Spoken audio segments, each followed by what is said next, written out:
प्रकृति कोई संपत्ति नहीं, यह आने वाली पीढ़ियों की धरोहर है। आज धरती तप रही है, हिमालय पिघल रहा है, नदियां सूखती जा रही हैं और इंसान तथाकथित तरक्की की दौड़ में प्रकृति से दूर होता जा रहा है। लेकिन जिस क्लाइमेट चेंज पर आज पूरी दुनिया चिंतित है, उसका समाधान भारत की हजारों वर्ष पुरानी सनातन संस्कृति में पहले से मौजूद है। नमस्कार, मैं विनोदानंद झा आपके चैनल प्रेक्षा में आपका हार्दिक अभिनंदन करता हूँ। मित्रों, भारत ने प्रकृति को कभी रिसोर्स नहीं माना, हमने उसे माँ कहा। ऋग्वेद में कहा गया है, माता भूमि पुत्रो हम पृथिव्या, अर्थात धरती मेरी माता है और मैं उसका पुत्र। अथर्ववेद में जल, वायु, अग्नि और वनस्पतियों की रक्षा को मानव का सबसे बड़ा धर्म बताया गया।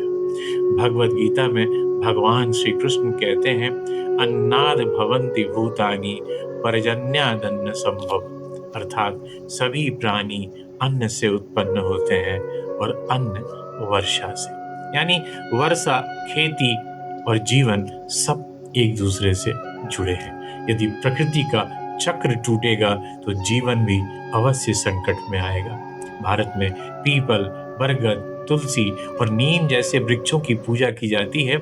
यह अंधविश्वास नहीं है, यह पर्यावरण संरक्षण का एक वैज्ञानिक तरीका था। पीपल सबसे अधिक ऑक्सीजन देने वाले वृक्षों में माना जाता है। तुलसी वातावरण को शुद्ध करती है तो बरगद मिट्टी को क्षरण से बचाता है। आज दुनिया अफॉरेस्टेशन की बात कर रही है, लेकिन भारत ने हजारों साल पहले वृक्ष देवो भव का संदेश दे दिया था। गंगा, यमुना और नर्मदा सिर्फ नदियां नहीं हैं, भारत में नदियों को माँ कहा गया, क्योंकि जो माँ होती है उसकी रक्षा की जाती है, उसका शोषण नहीं किया जाता। आज ये नदियां प्रदूषण से जूझ रही हैं। प्लास्टिक, केमिकल और औद्योगिक कचरा उन्हें विषैला बना रहा है। दुनिया अब सस्टेनेबल लाइफस्टाइल की बात कर रही है, लेकिन भारत का पारंपरिक जीवन पहले से ही सस्टेनेबल था। मिट्टी के बर्तन, कपड़े के थैले, प्राकृतिक खेती, वर्षा जल संचयन, सीमित उपभोग और पुनः उपयोग। हमारे यहाँ कहा गया, सादा जीवन उच्च विचार। वट सावित्री में बरगद की पूजा, छठ पूजा में सूर्य और जल की पूजा, मकर संक्रांति में ऋतु परिवर्तन का उत्सव और गोवर्धन पूजा में प्रकृति और पशुधन की पूजा।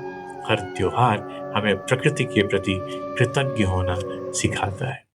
जलवायु परिवर्तन का सबसे बड़ा कारण केवल उद्योग या वाहन नहीं है, बल्कि असीमित लालच है।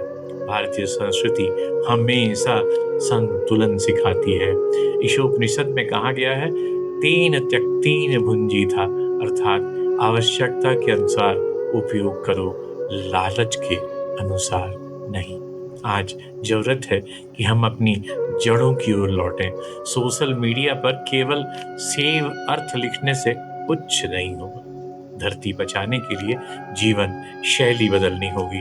हर व्यक्ति कम से कम एक पेड़ लगाए, प्लास्टिक का उपयोग न करे, जल बचाए, बिजली बचाए और पारंपरिक और पर्यावरण अनुकूल जीवन शैली अपनाए तो धरती का भविष्य बदला जा सकता है।